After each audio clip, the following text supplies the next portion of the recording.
Good afternoon, folks. How's it going? I'm gonna make sure that this live stream is actually up and running before I talk too much at this camera. So hopefully it's actually running. I know it always takes a couple of seconds for YouTube's live stream service to like catch up and realize that this thing is started. So I don't, it's kind of funny. I don't actually know when these live streams start, like exactly. There's no like ping, live stream is starting now. I just kind of like hit the button and start talking and hope things work out. So today I saw that these cereals, these are Mom's Best Cereals brand,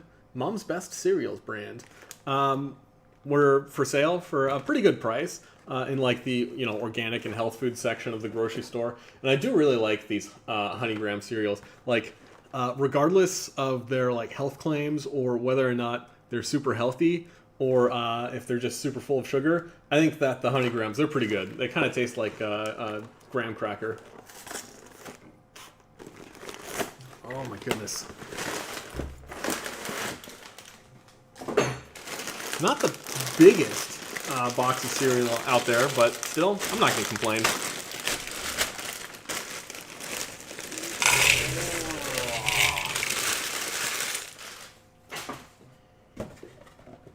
I'll keep this up here so folks actually know what the heck I'm eating right now. And as always, pouring some conventional milk on top of my quote-unquote health food cereal.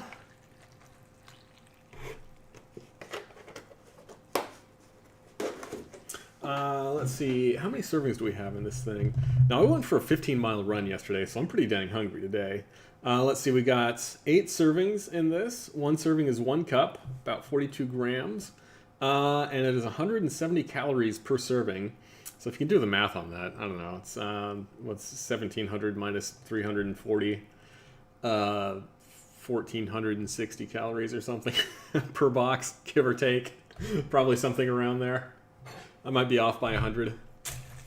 But yeah, I really like this particular flavor of cereal, basically because it tastes like graham crackers. Oh, yeah. That is pretty dang good. Now, one thing that I thought was kind of cool when I was looking at this is they have a couple of health food claims here. No artificial flavors, no synthetic colors. And I know that a lot of food labels have some like crazy claims that they make. There are some that are pretty standard, all natural foods, organic foods, stuff like that. And like you can kind of get bogged down in it. There's a lot of stuff that they can claim out there. And it's kind of difficult to know exactly what those claims mean. It's like if something is labeled as organic, does that mean right off that it's super healthy? Well, no, of course not. I mean, you can have organic sugar, and organic sugar is going to give you diabetes just as quickly as regular sugar, right?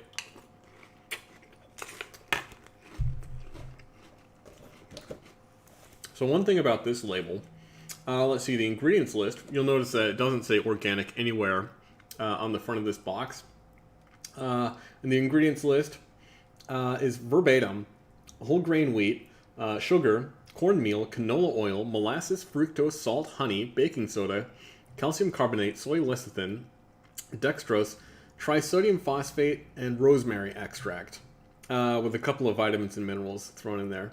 And it does say that it's partially produced with genetic engineering. So, like, this is even a GMO food, it's... So it is a little bit strange to me that there's something that, like, on the surface, it's got the kind of nice-looking packaging. It's not the bright colors that you'd expect from conventional cereals, and it was in like the health food section of the grocery store, but there's nothing about it that really screams health food to me. So this is basically just like conventional Kellogg cereal packaged with a pretty package on top.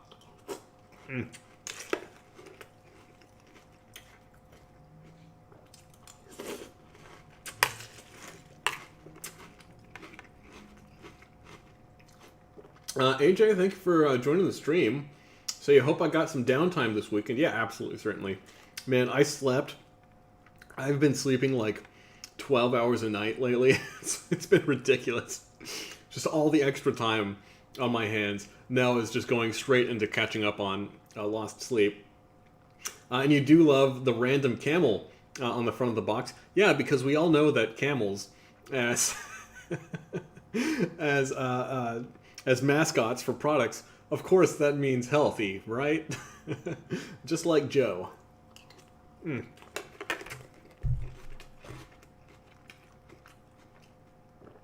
Yeah, I don't know what's going on with camel. I do see that we've got some bees. This is made with real honey.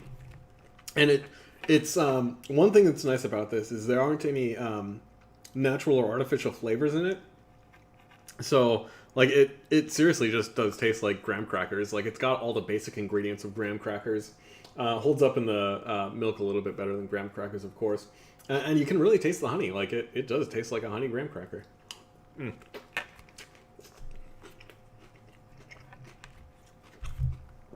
But all this labeling stuff kind of got me thinking, like, what exactly does it mean for food to be labeled as natural or organic?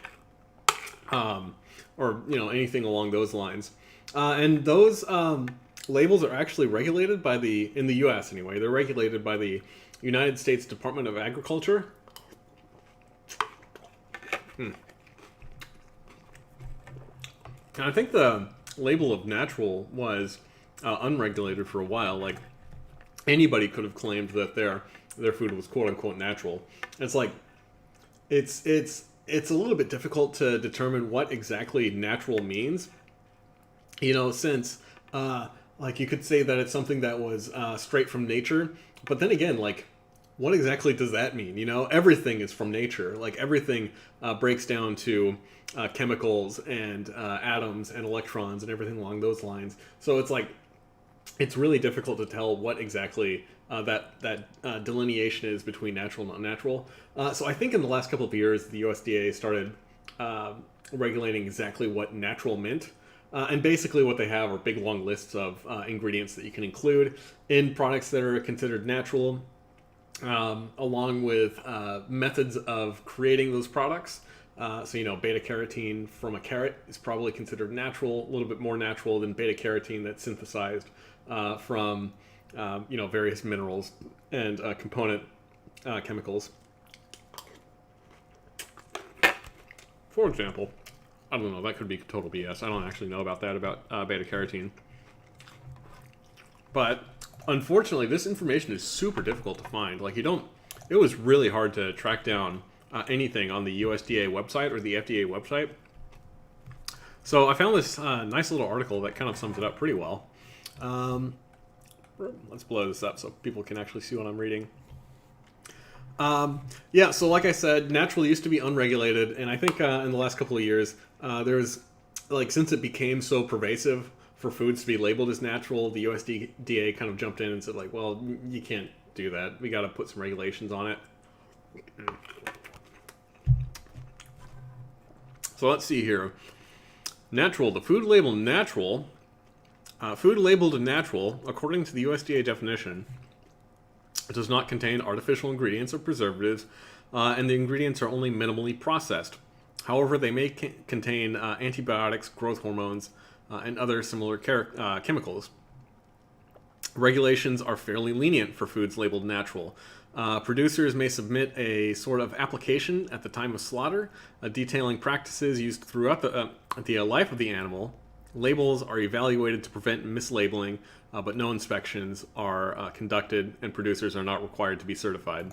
So you see, it is pretty fast and loose with natural. And I guess all natural means that probably a certain percentage of the food has to be natural, etc., etc. Organic is a little bit more rigorous. The organic label has been around for quite some time. And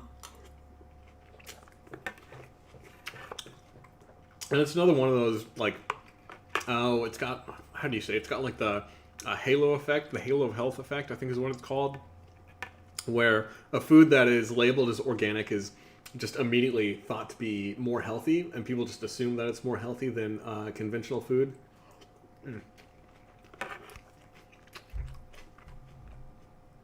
Let's see. Organic. Foods labeled organic must consist of at least 95% organically produced ingredients, and the other 5% must be approved on the national list provided by the USDA. I'm going to click on that, see if that'll open up. Oh, look at that. 404, not found. Thanks, USDA, making it nice. And like I said, I had a heck of a time pulling up information directly from the USDA website. So that's why I'm like looking at this other website that seems to be pretty legit. Green City Blue Lake, the Cleveland Museum of Natural History. That's where I'm getting this information from. So let me see here. They cannot be produced using any antibiotics, growth hormones, pesticides, petroleum, or sewage sludge-based fertilizers, bioengineering, or ionizing radiation. Each organic ingredient must be identified along with the name of the certifying agency. Yeah, it's, like I said, it's basically like a list of stuff. Now for organic, for something to be labeled USDA organic, they do have to like have people go and inspect their facilities, go in and make sure that their processes are all, you know, up to code, and they have to have been. Let me see. How should I say this? For organic crops, they have to have been free of non-organic pesticides and products for at least 3 years. So it is quite. So I think getting an organic label is quite a rigorous label. Like it's something that producers do have to really go out of their way, spend a lot of money, spend a lot of effort to get the organic label. So I think that having an organic label, like it actually does mean something, as long as people understand that, you know, being organic does not particularly mean right off that it's going to be a healthy food. Organic produce tends to be a little bit more nutrient dense than conventional produce, but they also tend to be a little bit more pricey. So it's actually kind of funny, like if you look at it, it kind of comes out to a wash. Like, pardon me, the quote unquote, like the nutrients per dollar that you get from organic strawberries, for example, is basically exactly the same as what you get from conventional strawberries. That's just one example. I have noticed that, in my opinion, organic produce tends to be a little bit tastier. It tends to be, like I've noticed that whenever I'm slicing onions, for example, if I'm slicing conventional onions, like I can slice conventional onions all day, all night, no problem. But I've noticed that with organic onions, if I take a knife and I just like slice a little bit of that outer skin of an onion, just all of a sudden I'm tearing up because... because they're so dense in whatever those chemicals are that get released and like make your eyes water a little bit. So yeah, I think conventional produce tends to be a little bit more full of just like water to make it bigger, to make it etc. etc. So you get like more calories basically, bigger produce, that kind of thing. So it is worth it if you can afford it to get organic, in my opinion, for some products. But like it, just looking strictly at a nutritional standpoint, you know, conventional broccoli is still going to be way better than like, even though it might not be as tasty and as nutrient dense as organic broccoli, it's still going to be 100 times better than eating chocolate chip cookies and Hot Pockets or whatever. So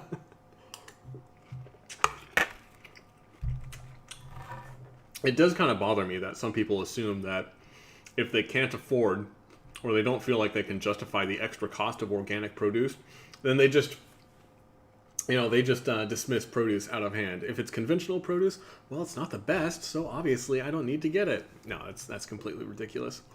Let me see. I did find this article on the USDA website going over what the organic label means. It's basically a little bit of a wordier explanation as that previous article. Unfortunately, like I said, most of these links to like more specific information are broken. So it took me so long to find. Let me see if I can find it. Yes, this document right here on oh gosh, what is this? ECFR? I don't even know what that is. Electronic Code for Federal Regulations. Let's see. This document is current as of June 11th. Okay, so this is probably updated fairly recently. This is a document on ecfr.gov, whatever the heck that is, that lists basically everything that's allowed and not allowed in organic crops. And I think they also say organic livestock. And this is extremely dense. Like, this is not the kind of thing that I would expect anybody to read. So let's see here. Synthetic substances are allowed for use in organic crop production. Ethanol, isopropanol, calcium chlorite, calcium hypochlorite, chlorine dioxide. Yeah, like, this is so dense. I would never expect anybody to really understand what the heck any of this stuff means. Like, it's not the best. I think the takeaway message is, like, there are strict regulations, and it is very difficult for producers to meet those regulations. Like I said, a lot of small, small family-owned farming businesses, like farmers market kind of sellers, are not going to be able to afford getting that organic stamp of approval. So, like, just the fact that somebody does not have that organic stamp of approval does not mean that it's particularly bad produce. But it is kind of like an extra little standard that, if you see something like that on a... Let me take a bite. So I have a second to think about the words I want to say. But if you do see that USDA organic stamp on a product at a store, then it's like, that it meets a certain minimum bar of, wholesomeness, for example. Ooh, my goodness.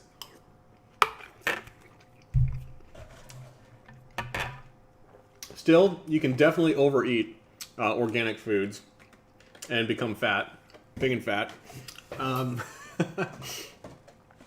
I do remember one time walking into my office. I had this kind of like, one of my coworkers was kind of a pretty eccentric guy. He actually just recently came out as a transgender woman, so I probably shouldn't refer to him as him. So, yeah, I don't know. Like, back then, I knew him as Tom. Now I know her as Amity. So, yeah, I'm not entirely sure how to gender this individual in this story. But back before this individual came out as a transgender woman, I remember walking into the office, and this person was eating these cubes of sugar. And I was like, wow, that's that's incredible. And they said, it's organic sugar, so it's very healthy. And it kind of like, I was like scratching my head, like, it's probably not that healthy to eat that stuff, even if it is organic. They literally just had a little bowl of sugar cubes they were just nibbling on as a snack. And I believe that, it just kind of blew my mind that they didn't realize that maybe even if it is organic, it might not be the healthiest thing to do. And you can get into lots of the minutia, actually, with meat products. Let me see. Ooh, this article actually has some stuff about meat products. I did not even scroll down this far. This is interesting. Free range / cage free. What exactly does that mean? This labeling is minimally regulated by the USDA. Excellent.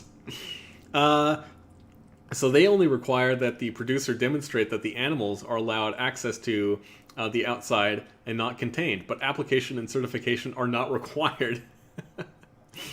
This level of regulation has allowed producers to keep animals closely confined, but without cages. Pardon me. I think when it comes to cage-free and free-range, this is basically mostly for chickens and for eggs. I do actually like this designation quite a bit because it basically means that chickens have access to wander around, and then they have more access to be able to maybe wander around into lands that are, areas that are have a little bit more like insect life in them, so that they're able to eat insects, eat grains that are more natural for their diet. Because basically, like, if you've heard the old idiom, you are what you eat, that is absolutely 100% true. So if, a chicken is growing up on, like, the kinds of feed products that are very cheap and plentiful that get them really fat really quickly, but it's maybe not necessarily the kind of thing that they would eat normally, then they're missing out on a lot of the nutrients that would then transfer into the chicken products and the egg products that would come from that livestock. So it's not so much that you are what you eat would apply to you as a person, but you are what you eat then applies to the livestock that you might later eat.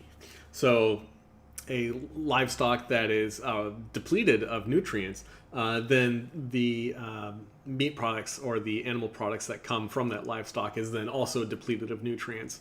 This is especially true with organ meats. I've noticed, like I've mentioned before, that the liver, wherever the heck your liver is, I don't know, your liver actually stores a lot of the excess vitamins and minerals that you would eat. So if you overeat calories, for example, that gets stored on your body as adipose tissue. If you overeat vitamins and minerals, that also gets stored in your body. Most of it gets stored in your liver. So that's why organ meats, especially liver, is very popular for people who are on the kind of like paleo or the, what's the other one, carnivore diet trends. Basically because eating liver is how you get a ton of your vitamins and minerals if you only eat animal and meat products. But like I said, that's only true if you eat the liver from animals that also are able to have access to the foods that they naturally have. If you only eat, or I should say that the liver and the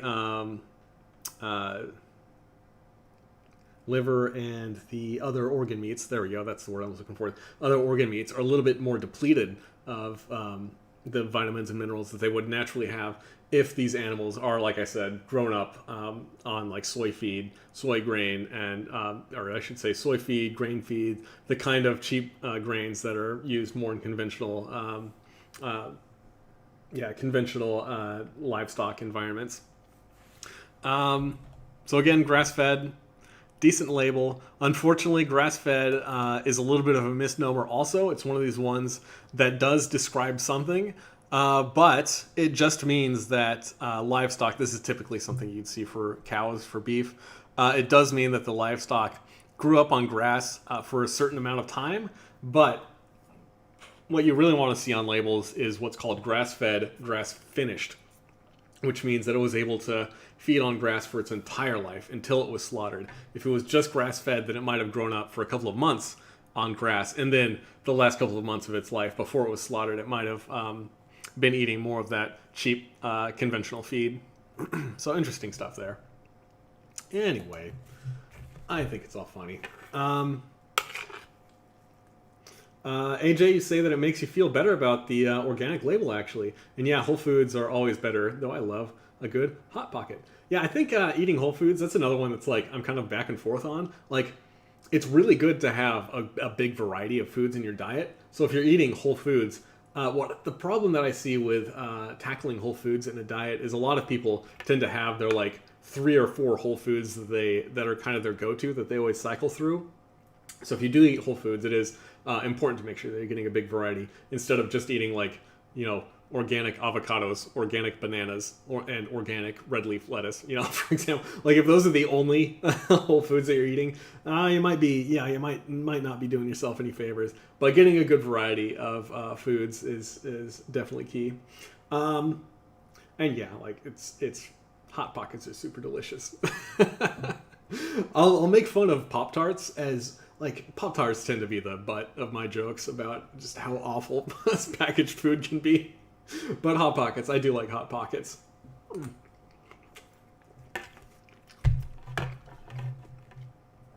Oh my goodness. Well, thank you guys for hanging out with me. Let me see here. Ooh, hey, look, I got an email from YouTube. Oh, great. Yeah, I had a copyright claim on the gaming live stream that I shot several weeks ago, which is ridiculous. I mean, they claimed that it was copyrighted content, but at this point, I think everybody knows that Let's Play and live stream games are fall under the fair use category. I also had a, oh gosh, what is it called? Content? Now I can't remember what it's called. But the live stream that I did last Friday when I was talking about eating disorders was flagged as being inappropriate content, basically. So I guess it was a little bit too spicy for audiences to hear about eating disorders. Oops. Oh well. So that's not a big deal, though. I mean, these aren't copyright claims where I get a copyright strike. I think I might have one copyright strike. I can't remember. But yeah, these aren't the kinds of claims where, like, if I get too many of them, then my YouTube channel will get taken down. These are more of like people will claim that I'm using some of their content, so then the videos get demonetized, basically. So not a big deal. Kind of silly in my opinion, but yeah, not a huge deal. For anybody who's wondering, like, I make pocket change off of this YouTube channel. It's literally like dollars a month. Like it's nothing. So if I have to demonetize a video or mark a video as demonetized, then it doesn't make a lick of difference to me. So yeah, interesting stuff.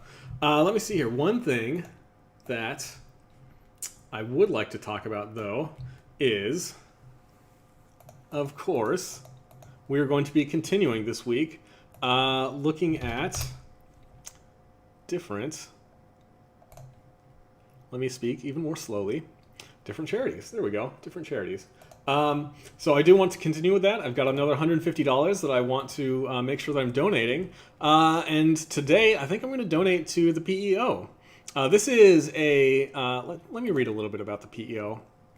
I looked into this organization last week. This is an organization that my mother has been a part of for forever. So I think it's been something that's been like in the front of my consciousness forever. And it's basically an organization for helping women around the world have access to high-level education, basically.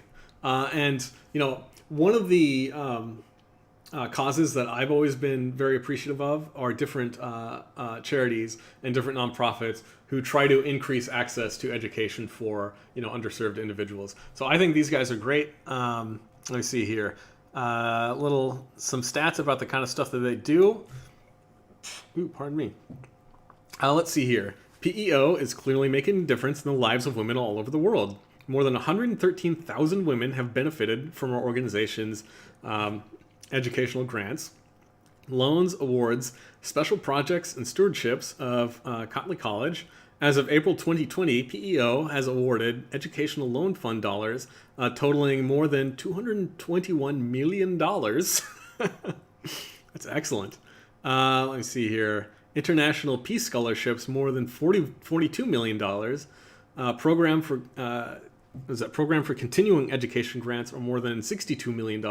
I mean, these guys just make sure that women who might not otherwise be able to get into higher level education do have access to that education. So I think, like I said, now typically I'm more in favor of organizations that help give universal access to primary education, but I still can definitely get behind what these guys are doing.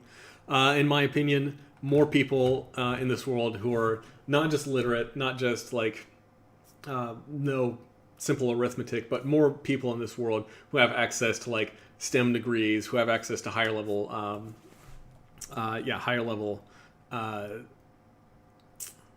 education is just great in my opinion. So I want to see if I can find a link here where I can just donate some money. I think that would be great. Let me see. Welcome to the Giving Opportunities website. Thank you. Okay, so it looks like I can just donate to any one of these. I didn't realize that I could donate to all kinds of causes, different causes. Let's see here. The PEO Foundation is a nonprofit corporation established in 1961 to encourage tax-deductible giving to educational and charitable projects for the PEO sisterhood. Because it qualifies as, thank you, a little bit of information about what a nonprofit is. Don't need to read all of that. Educational Loan Fund. This is improving access to loans, it looks like. International Peace Scholarship Program for continuing education. Well, I don't want to dig into any of these particularly. I think I'm just going to donate to the PEO Foundation.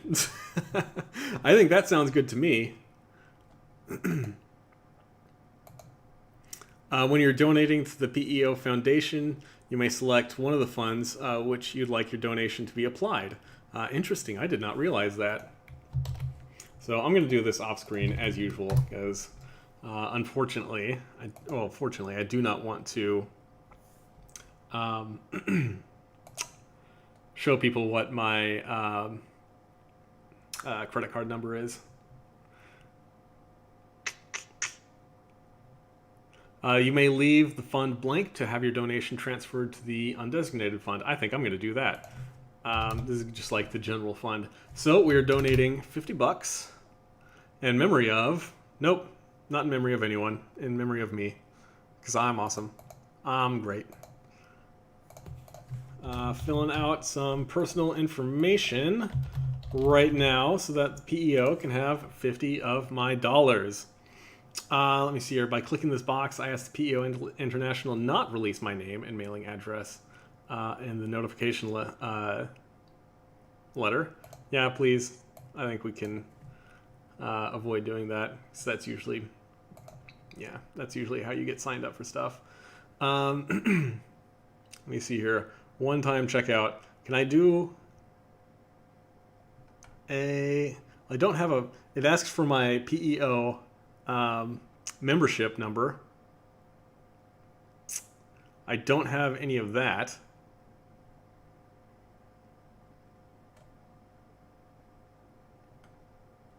So we're just going to fill this out by hand, I think. Whee!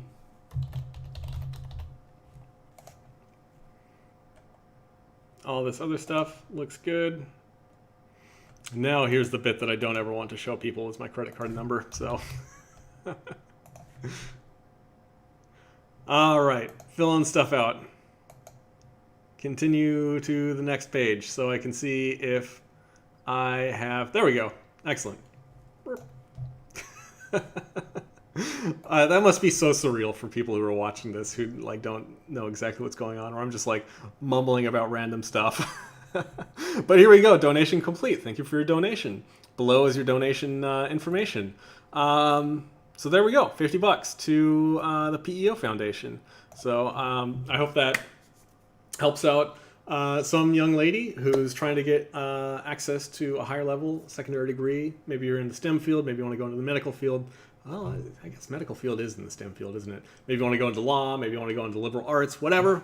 I am all for whatever kinds of education that people want to get beyond high school, beyond, going into college, going into universities, you might say, in Europe. Excellent. So there we go. So that is $400 total, I think, donated. Hopefully this will inspire some folks out there to maybe take a couple of dollars out of their own paycheck to put towards some other foundations. As per usual, please let me know if you guys have any suggestions for other foundations that you think are, that are worthwhile that I should take a look at. And maybe I'll kick a couple of dollars their way. Because I do want to make 2 more $50 donations later this week. Maybe I'll do it tomorrow and Wednesday. Maybe I'll do it Wednesday and Friday. I don't know. I still haven't decided that. But let me catch up on some of these comments.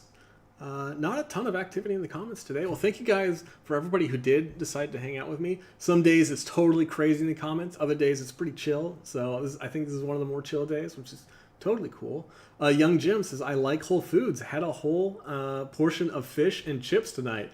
Yeah, that's excellent, dude. Like, especially if you make it yourself. It's always fun to make your own food, so you know like 100% of the different foods that go into it. I do really like fish fillets. I bought a big bag of basically frozen chicken thighs, and I've been working my way through that. I love that kind of stuff. And chips. It's excellent if you make your own chips, man. If you make your own French fries, just like slice up some potatoes super thin, bake them super hot in the oven for half an hour or something. Oh, it's so good. If you're just going with regular traditional fries, though, too, like it's pretty tough to go wrong with that. AJ says you're $1 in there. Yeah, excellent. Exactly. Oh my goodness. I went I think my professional route for me to sustain my living standards monetarily, I went a very low risk but kind of high effort method of getting a STEM degree and getting into a field that's going to be pretty stable. In my opinion, I have a feeling that computers aren't going anywhere anytime soon. So it's not super exciting stuff, but I'm not going to be a millionaire, but I'm going to make enough income to not be hurting, not be wondering where my next meal is coming from.